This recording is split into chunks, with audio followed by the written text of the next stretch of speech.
A last-minute, down-to-the-wire deal in Congress will keep the federal government open, at least temporarily. Our Katie Kairos is live this morning on Capitol Hill with the latest. Good morning to you, Katie. Really, the clock was ticking on this one.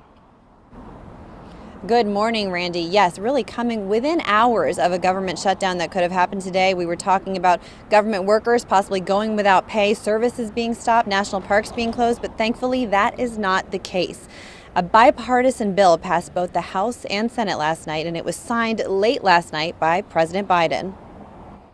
The bill is passed, and without objection, the motion to reconsider is laid on the table.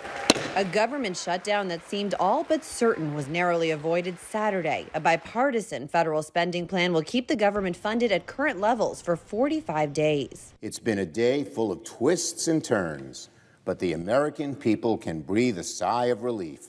There will be no government shutdown. President Biden signed the bill just before a midnight deadline when federal agencies could have been forced to close and critical employees and members of the military asked to work without pay. We went from devastating cuts that would have impacted the health, the safety, and the economic well-being of the American people in 24 hours to a spending agreement that meets the needs of the American people. To reach a deal, House Speaker Kevin McCarthy turned to Democrats after he couldn't secure support from hard-right members of his own party. But the funding fight will now continue.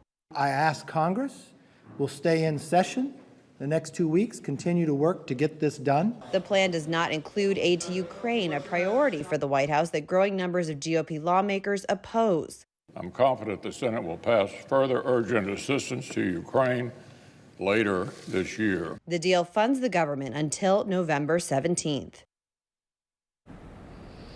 In a statement, President Biden called the deal good news for the American people, but he urged Congress to provide additional support for Ukraine.